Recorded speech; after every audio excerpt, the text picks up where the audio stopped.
Hello, ladies and gentlemen, and welcome to another episode of the Daily Friend Show. I'm your host, Nicholas Lorimer, and today I'm joined by two men in Cape Town, one being Gabriel Crouse. Gabriel, how are you doing? Salut. Good, Nicholas. How are you? I'm pretty good, thank you. And also Mr. Michael Morris. Michael, how are you? I'm very well, thank you. Good to be joining you both. Excellent. Well. The title of yesterday's episode, we mentioned that there was possibility of stage 7 stealth load shedding going on, and I see that apparently Eskom has just confirmed that in fact, yes, without telling anyone, they decided that during the evening peak demand periods on Tuesday and Wednesday, they had in fact put the country to stage 7 load shedding. So it's nice to be vindicated. As it was, not that nice to be, well, not that nice because we don't have electricity. Good. I'd prefer to be vindicated about other things, but anyway. So we had this. I think what personally, for me at least, was quite a vindicating interview with Andre De Ruyter, Eskom CEO, just talking about stuff going on in Eskom. We did mention it yesterday, but I just wanted to remind everyone who didn't hear about that episode or has forgotten some of the stuff he said in his interview on, I think it was Tuesday night. He said that it was frankly embarrassing to hear government officials and ministers refer to each other as comrade and go on about the lumpen proletariat, which he felt were very much to terms that should remain in the 1980s. He said, quote, "There's a narrative that the state should control everything. Unfortunately, the ghosts of Marx and Lenin still haunt the halls of Rutuli House. People are still firmly committed to a 1980s style ideology. They still address each other as comrade, and they use words like lumpen proletariat." He then went on to say that he did in fact believe that Eskom was what was described by the journalist interviewing him as that Eskom was in fact a feeding trough for the ANC, and that he shared information with corruption about a minister, and it just really wasn't taken seriously. In fact, at one point, a very high-level politician was involved in a matter of corruption, and when he brought it up at a meeting with senior ANC officials, according to De Ruyter, they responded, "I guess it was inevitable that would come out," which is, shall we say, quite a blasé attitude. Anyway, following this explosive interview, he found last night that he was, in fact, no longer really going to be welcome as the CEO. He still had, I think, until the 31st of March to serve out his tenure after he announced his resignation from Eskom in, when was it, January of this year, I think? I'm forgetting now. Anyway, government moved with December last year. Sorry, yes, it was December. Yeah. Government, which has been very slow to do many things on Eskom, moved with surprising speed, and I think you can really see where the priorities are. Right, unbundling Eskom, whatever, it can take its time. It's been on the books since 2019. We don't need to rush that. But when BE is threatened, as in when the procurement rules had to be changed for a bit, suddenly government moves very quickly to reinstate them. And when the Eskom CEO talks about, quite frankly and honestly, the problems at Eskom, well, the board had an emergency meeting, and just before 10 o'clock announced that last night that they have reached an agreement with him that his departure date will be the 28th of February, so a month earlier than expected, but he doesn't really need to serve out the rest of the days. In fact, I would say, quite frankly, they fired him. Michael, start with you. What do you make of all this mess? I mean, all the things that he's been talking about, revealing in this past couple of days, are all the things that we've been saying. We've been kind of hinting at. We've been fairly sure of. It's so bad. It's much worse than people realize. We can see it. The evidence is everywhere, quite plain. We might not have had those details, but we had a very keen sense of just how bad the degradation of these institutions was, how inefficient they were becoming, how unaccountable, how deeply embedded in these problems the ANC actually was. And now here we have this. So it's a horrible feeling of corroboration of our kind of arguments over a long time, but it's just very plain. And I think a serious wake-up call for an awful lot of people who kind of thought that maybe Eskom was fixable, that the ANC was still kind of good parts, that there were good officials here and there, that the cabinet was basically sound and honest and so on. I think this has disabused the country of any sort of sense that this is a fixable problem. And that there, is any kind of hope that there's some kind of reform is going to save us. So yeah, very good. One of the pieces of news reporting suggested that in fact he was going to even be leaving the country, possibly over concerns for his life. Yeah, I mean, how shocking. Gabriel, what do you make of this whole mess? I mean, presumably they've got to appoint someone now. What do you think of De Ruyter's tenure in general? Was it, how would you rate him in terms of effectiveness as Eskom CEO? I was, I think, one of the more skeptical people when he was first appointed. To wind back to that, it's worth remembering that the Eskom watchers really had converged on Andries Carlitz as being the best candidate to take over at Eskom in the beginning of Ramaphosa's presidency. Carlitz had just been picked to head up the largest liquefied natural gas project in North America, in Canada. It involved South Koreans, it involved Chinese, it involved Japanese, it involved Russians, it involved Dutch, it involved British, and it involved American and Canadian companies and governments. So he was earmarked to play this role because it seemed like he had the ability in a very serious, no-nonsense way to deal with very diverse stakeholders with a lot of mutual suspicions. And that was a much bigger project. And he was willing as a patriot to step back and come and run Eskom. And those seem to be the kinds of similar issues that needed to be broached, very different stakeholders. He didn't get it. I'm just reminding people of that because I think that there was always some people who kind of were like, okay, there was a weird flip from Carlitz to De Ruyter. In terms of enthusiasm, I think sometimes motivated by people who kind of just saw like a white dude in a suit and thought this guy must be business. De Ruyter then went on to impress me. I had low expectations and he very much jumped over them.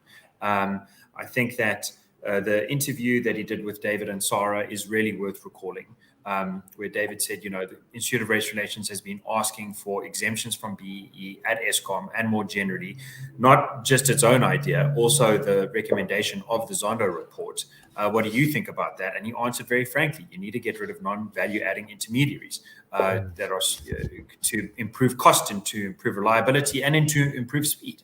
I don't think that you will easily find another Eskom CEO in the last 15 years that will answer like that. And I think that speaks to how it came to pass that Gwede Mantashe accused him of sabotaging the country. That precipitated his offer of resignation because no one stood up to defend him. I just want to say this though. So I'm saying I think he was brave. I'm picking out one thing. I think that's enough. He was, nearly killed with cyanide in his coffee. That's a very serious, I think, credit to his work. And that is why I think it's been confirmed this morning he is going to be leaving the country for a while because he is going to have to protect himself now for a bit. That being said, I have a major concern with Eskom, and it's simply this. On their Just Economic Transition Plan, the JET, which was committed to by Eskom, partly in order to get, I think, $8 billion worth of loans, not even free money, from the Americans.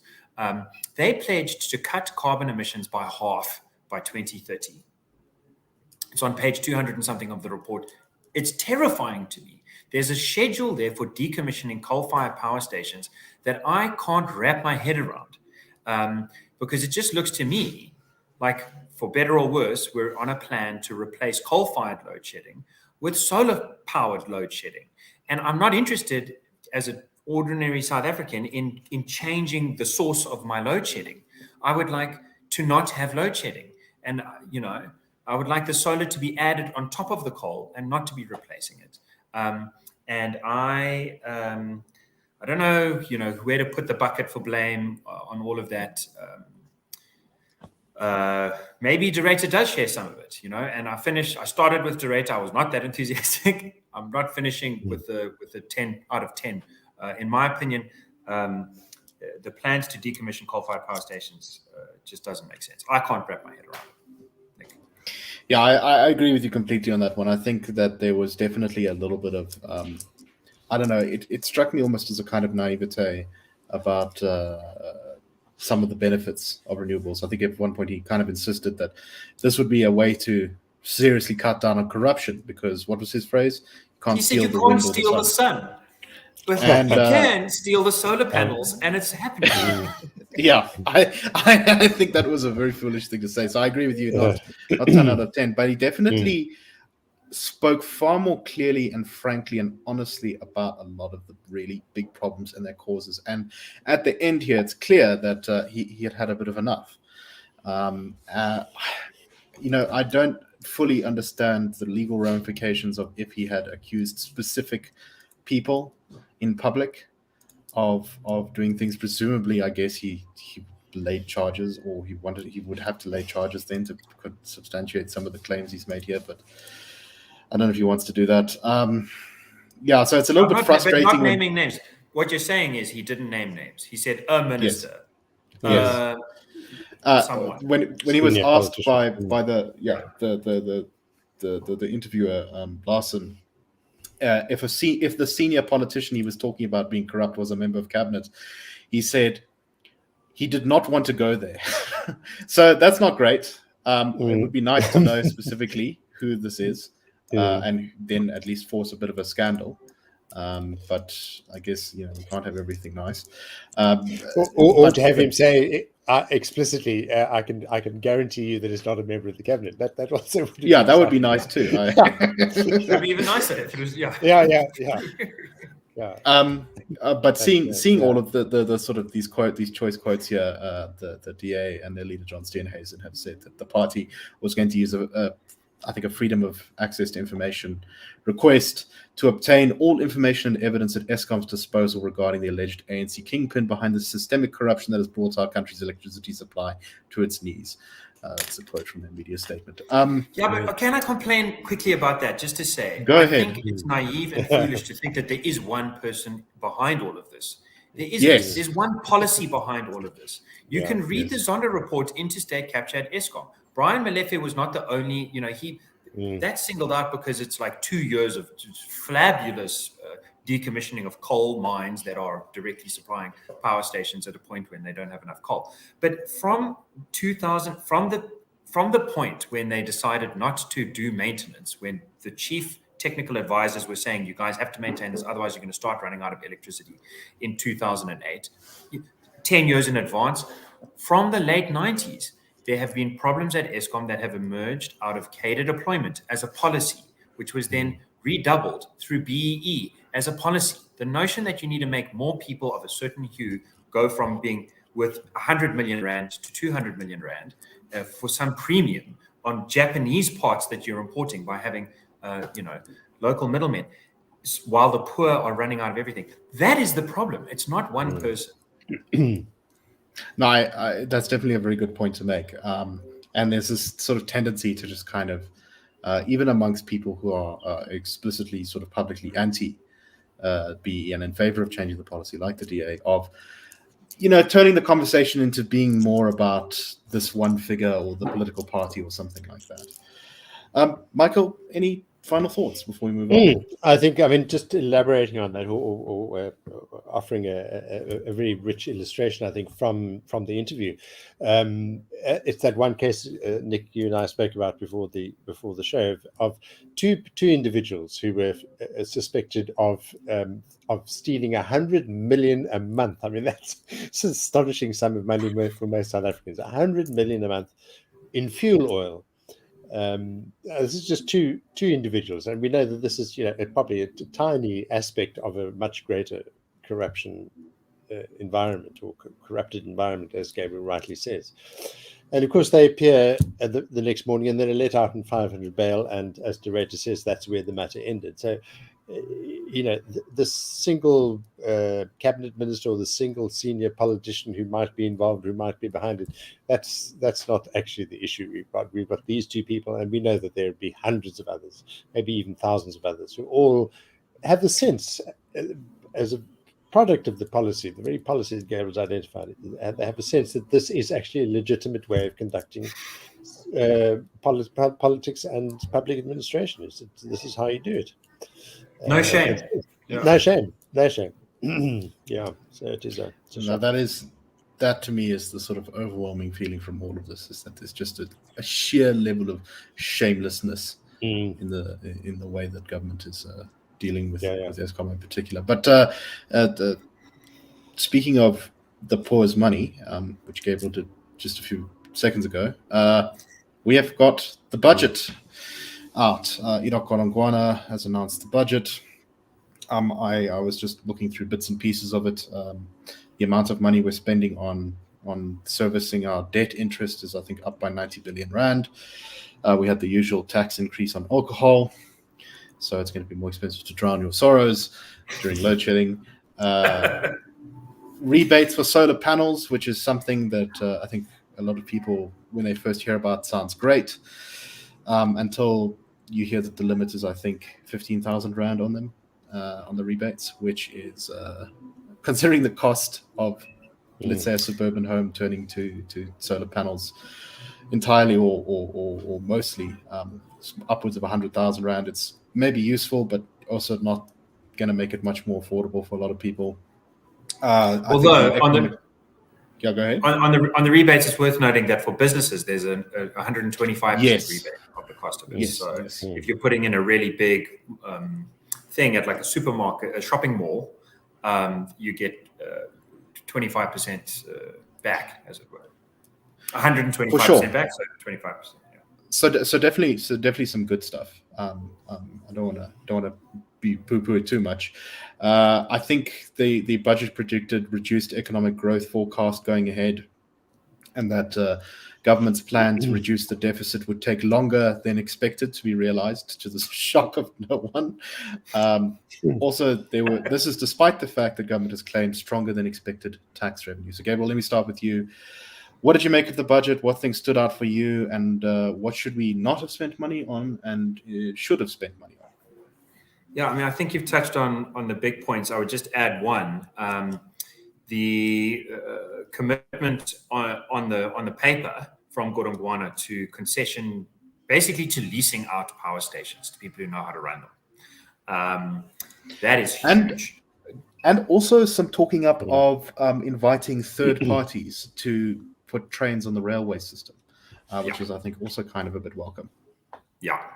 And I think we've been talking about that. Dono Mokhajane, who was the Director General of Treasury a year ago, Deputy, then Acting Director, he made that pitch around budget time last year. We were putting out some press statements and doing radios, TV interviews and whatnot, sort of trying to talk up that good idea. And it's nice to see movement on it. It'll be even nicer to see real action. It's worth noting in an interview that Godongwana did after his speech, he was asked directly, but what about selling? People are talking about not just concession leases, but actually selling those stations. He said, I'm keen. So, my view is strength to his arm. Godongwana granted some exemptions to Eskom from BEE and localization requirements and procurement into other SOEs. I think that there needs to be more pressure from organs of state, from universities, from powerhouses, literally from cities, mayoralties, etc. They need to be going to Treasury and saying, look, you guys' job is to save money. We want to help you save money by cutting out the red tape middleman type thing. Maybe push him to the point where you start saying no and then you apply more pressure. But for now, I'm impressed with that. I think that what are we spending money on that we shouldn't be spending money on? It's hard to say. I would say that the problem fundamentally with South Africa is that we are in a position where cutting spending tremendously, the idea, Eskom let's say 20,000 more staff members than it had in 2008. It's producing less electricity. So you think, like Jabo Mabuza was the chairman, he said we go 2/3 redundancy, after 2/3. But if you fire all those people, if you just do mass firings across South Africa, it's not going to have short-term nice consequences. And in the mid-run, you might not be able to get to the nice consequences because the country's on fire, because of very angry people. So to be pragmatic, I think that the most serious cut that could be achieved is BEE, is to implement the Zondo report. Procurement is coming in at R1 trillion now. And our estimate is that you could save easily 10% of that, 100 billion rand, if you just cut out the middleman. And that 100 billion, I think, would be best returned to the people through a VAT tax cut, take it down to 10% from 15%. That would put 100 billion plus back in the pockets of ordinary South Africans. It's a regressive tax, so it would most directly go to the poor, but it would affect businesses positively that are servicing those clients and everyone else. We all pay VAT, and that would be one way to go about it. No, I totally agree with that. I think that would also be a great way of winning the next election if you're the ANC. Yeah, cut VAT, cut BEE, make people happy. And that's what's... Go ahead, Michael. No, sorry to interrupt. But the point that Gabriel's made before also is that the BEE is as much a penalty for black companies, black-owned companies, or black, dominant companies, as white ones. It's actually not anymore about race. Or never was really, but about those elites who were well connected. So, just in case people misunderstand this thing, and it's worth kind of repeating. We get tired of repeating ourselves, but this is not actually about the real empowerment or the real benefit. It's about advancing those things, getting the business out to companies that really do deserve it. And there are more and more of them that are not, white owned or white dominated or whatever the phrase is. To put a number on that, the Office of the Procurement Office of Treasury put out a report, State of Procurement in South Africa, fairly recently. The data is going back to 2017. It's not the whole R1 trillion worth of procurement that they covered. It's a sample, but they said, I quote, it's a representative sample.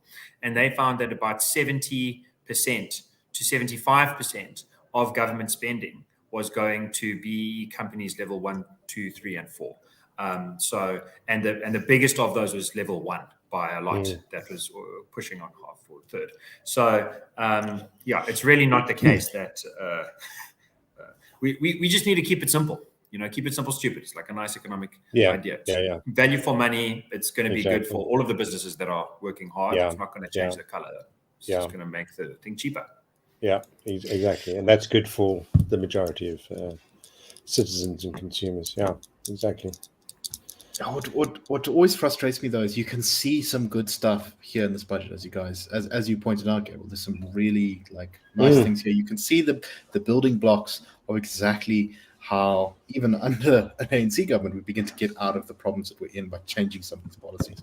What frustrates me at the moment, one of my bugbears, is how even when policy has changed for the better, the sort of ideology and the inertia and the culture of not firing anyone who doesn't do the jobs means that it's not implemented.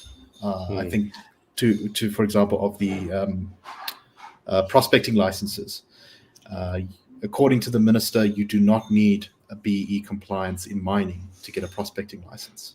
That was a commitment he made to Parliament.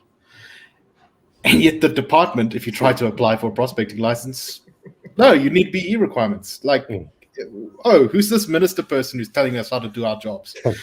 It's so frustrating that even when there's positive change, the sort of NDR ideological stuff is so gummed up in the works. And that's why, it's going to take some very serious efforts in order to unstick a bunch of these gears. Yeah. All right. Let's. Oh, go ahead, Michael. I was just going to say I've been transfixed for a while by the image behind Gabriel. This would have been 1920s, 1930s New York, that sort of period.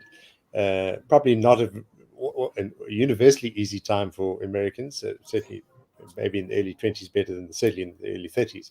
But what you see is a kind of picture of, this massive building being built, all these kind of workers engaged.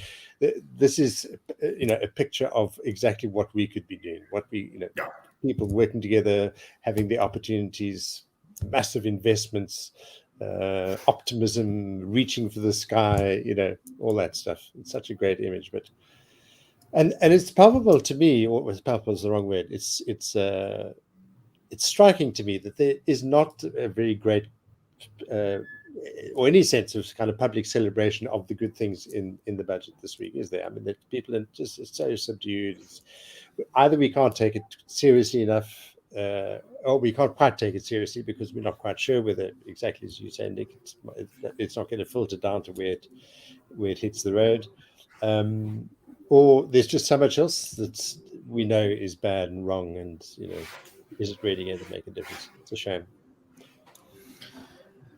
Very good point. All right, let's very briefly move on to our last story, and it looks like it may finally be the end of the story for UCT Vice-Chancellor Professor Phakeng.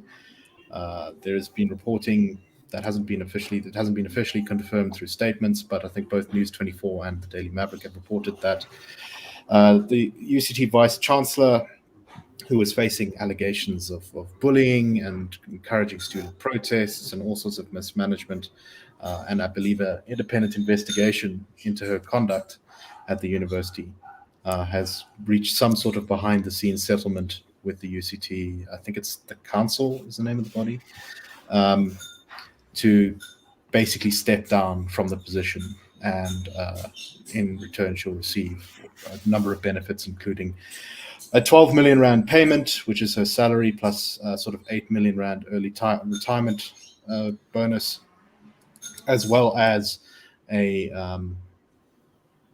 number of other benefits like discounted tuition for her family going ahead at the university, and medical aid. So she's been a bit of a, shall we say, controversial figure, and it seems like things kind of came to a head when we've talked a little bit on the show about the ongoing student protests there. I believe a lecturer in an open letter essentially sort of accused her of colluding with the students to violently disrupt classes at UCT. Gabriel, what do you make of this story? I think it's amazing. I want to say, this is too simple, but it's worth noting. David Benatar, the head of the philosophy department at UCT, he called me up a few years ago. He called the IRR up. I went down to Cape Town to investigate his story of abuse at the hands of, in my words, not his, abuse at the hands of Max Price, and then of Vice-Chancellor Phakeng.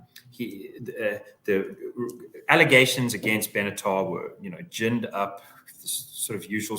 Some students saying he's so racist, I nearly killed myself. Of course, the offense was that she didn't come to class, so he didn't pass her. And that was, but without getting into that whole thing, Benatar stuck to his guns. He had articles published. He was precise and sober and clinical and clear. And then he wrote a book about the state of play at UCT and was precise and persistent and dogged.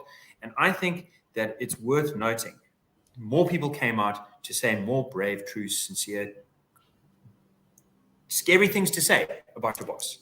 And she's going away maybe with 18 million rand or whatever it is, adding the benefits in. It's tough. It's not necessarily ideal if she's guilty of the things she's been accused of. But there's hope that there will be a better replacement. Of course, I spoke to an academic at UCT and said she was terrified. What if the next person is worse? Michael, your thoughts? Yes. So, kind of elaborating on Gabriel's, but maybe slightly different also. I absolutely agree. We think back to the difficult times, difficult accusations that David Benatar often faced in public, and he was accused of all sorts of things.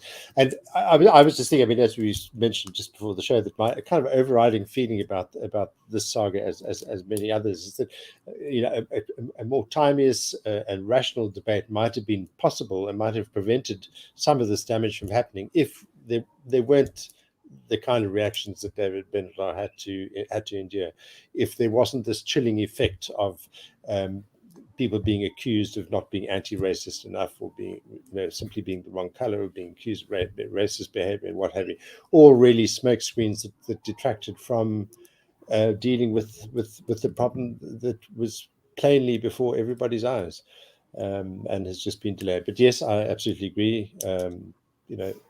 Good result. I think the evidence just kind of quite evidently stacked up against any other kind of outcome, and so we just hope that her successor is solid. Yeah, no Maybe more there's also censorship at UCT. They need to stop hiding paintings and statues and conversations. Let it out. Exactly. Yeah. There we go. And maybe another tragic element, just to add quickly, it might be that people have said to me that she's actually a fantastic mathematician or a fantastic teacher, and that could be. What a shame that this is. But she clearly wasn't management material and shouldn't have been put there. And that is Anyway, look, as someone who is generally speaking, I tend to be optimistic in most cases, except when it comes to universities, where I tend to believe that basically nothing will ever change and they're all destined for hell. I'm very happy. Yeah, at least it appears proven wrong on this one. And with that, cheers, everyone. We will see you next week. Hope you enjoyed it. Have a good weekend, everyone.